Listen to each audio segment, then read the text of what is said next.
Hi friends, welcome to my channel Snigdha వంటలు. ఈరోజు recipe వచ్చేసి ఫిష్ కర్రీ అండి.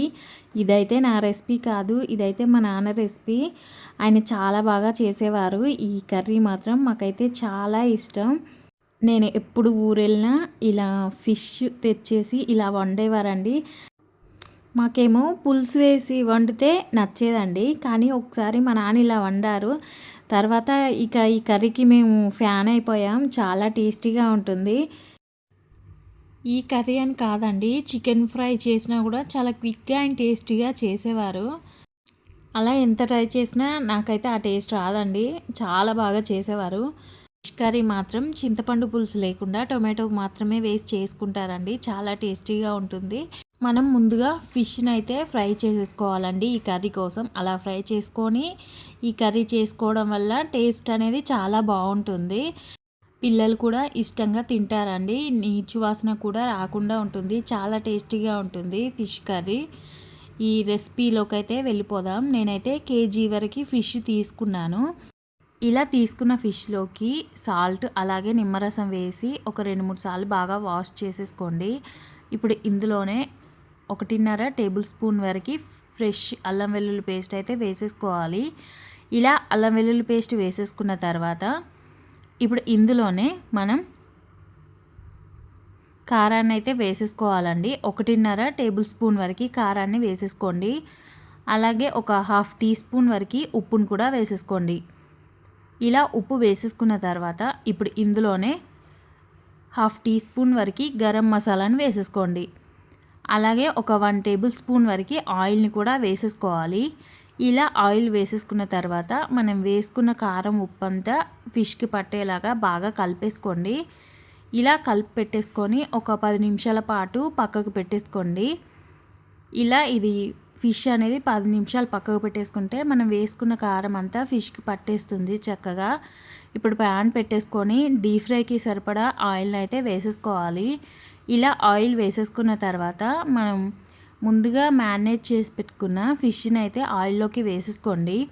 ఇలా ఆయిల్లోకి వేసేసుకున్న తర్వాత 2 వైపులా మంచిగా ఫ్రై చేసేసుకోండి. ఫిష్ ముక్కలు అనేది బాగా క్రిస్పీగా అవ్వాలండి, అప్పుడే కర్రీ అనేది బాగుంటుంది. ఇలా మంచిగా ఫిష్ ముక్కల్ని 2 వైపులా మంచిగా వేయించేసుకోండి. ఇలా క్రిస్పీగా అవ్వాలి. ఇలా మిగతా ఫిష్లను కూడా ఆయిల్లో వేసేసుకొని 2 వైపులా లో టు మీడియం ఫ్లేమ్లో క్రిస్పీగా అయ్యేంత వరకు వేయించేసుకోండి.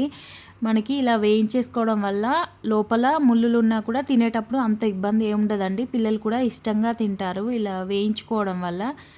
ఇలా 2 వైపులా వేయించుకున్న ఫిష్ని ఇప్పుడు పక్కకు తీసేసుకోవాలి. ఇలాగే మనం తీసుకున్న ఫిష్ ముక్కలన్నిటినీ వేయించేసుకోవాలండి. ఇలా వేయించి వీటన్నిటిని పక్కకు తీసేసుకోండి. ఇప్పుడు ఇంకొక ప్యాన్ పెట్టేసుకొని మనం ఫిష్ వేయించుకున్నాం కదా, అదే ఆయిల్ని అయితే వేసేసుకోండి. ఇలా ఆయిల్ వేసేసుకున్న తర్వాత ఇంకొక 1.5 టేబుల్ స్పూన్ వరకు ఫ్రెష్ ఆయిల్ని ఇందులోకి వేసేసుకోండి. ఆయిల్ హీట్ అయిన తర్వాత 1/4 టీ స్పూన్ వరకు జీలకర్ర అలాగే పెద్దవి ఉల్లిపాయలు ఒక 3 వరకు తీసేసుకోండి. మనకి ఈ కర్రీలోకి ఉల్లిపాయ టొమాటో అనేది గ్రేవీని ఇస్తుంది. ఇలా ఉల్లిపాయ ముక్కలు కాసేపు మగ్గిన తర్వాత ఒక 3 వరకు పచ్చిమిర్చి వేసేసుకొని ఒక 2 నిమిషాల పాటు ఫ్రై చేసేసుకోండి. ఇప్పుడు ఇందులోనే 1 టేబుల్ స్పూన్ వరకు ఫ్రెష్ అల్లం వెల్లుల్లి పేస్ట్ వేసేసుకొని ఇది పచ్చివాసన పోయేంత వరకు ఫ్రై చేసేసుకోవాలండి. ఇలా ఇది పచ్చివాసన పోయిన తర్వాత ఇప్పుడు ఇందులోకి 1/2 టీ స్పూన్ వరకు పసుపును వేసేసుకోవాలి. ఇలా పసుపు వేసేసుకొని మొత్తం ఒకసారి కలిపేసుకోండి.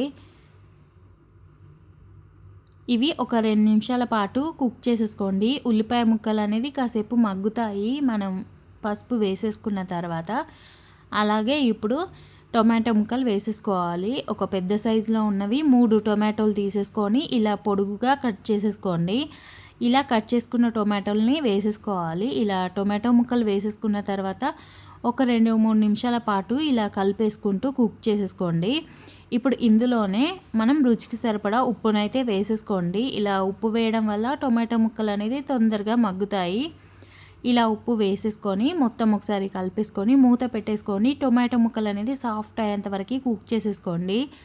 ఇలా టొమాటో ముక్కలు సాఫ్ట్ అయిన తర్వాత ఇప్పుడు ఇందులోనే 1 టేబుల్ స్పూన్ వరకు కారం అలాగే garam masala half teaspoon వరకు వేసేసుకొని మొత్తం ఒకసారి కలిపేసుకోండి. ఇప్పుడు మూత పెట్టేసుకొని ఒక 2 నిమిషాల పాటు కుక్ చేసేసుకోండి. ఇలా ఆయిల్ సపరేట్ అయిన తర్వాత ఇందులోనే 2.5 టీ గ్లాసుల వరకు వాటర్ని అయితే వేసేసుకోవాలండి. మనకి సరిపోతుంది కరెక్ట్గా మనం వేసుకున్న వాటర్ అనేది గ్రేవీలోకి.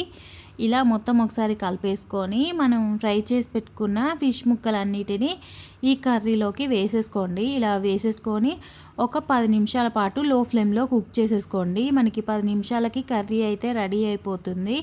ఇలా ఫైనల్గా అయితే కొత్తిమీర వేసేసుకొని స్టవ్ ఆఫ్ చేసేసుకోవడమే. మనకి ఫిష్ కర్రీ అయితే రెడీ అయిపోయిందండి. చాలా టేస్టీగా ఉంటుంది. మనం అన్నంలోకి, చపాతీలోకి, దేంట్లోకైనా చాలా టేస్టీగా ఉంటుంది. ఒకసారి అయితే మీరు ఈ ప్రాసెస్లో ఈ ఫిష్ కర్రీని ట్రై చేయండి. చాలా టేస్టీగా ఉంటుందండి. మనం మామూలుగా రెగ్యులర్గా అయితే చింతపండు పులుసు వేసి చేసుకుంటాం కదా, ఇలా ఒక్కసారి అయితే టొమాటో వేసి చేసేసుకోండి. చాలా బాగుంటుంది అండ్ ఇంట్లో అందరికీ నచ్చేస్తుంది. ఫిష్ తినని వారు కూడా ఇలా ఒకసారి వండి పెట్టారంటే వాళ్ళకి డెఫినెట్గా నచ్చుతుందండి. చాలా టేస్టీగా ఉంటుంది. ఈ వీడియో నచ్చితే లైక్ చేయండి, షేర్ చేయండి, అలాగే నా ఛానల్ని సబ్స్క్రైబ్ చేయండి. Thank you for watching Snigdha వంటలు.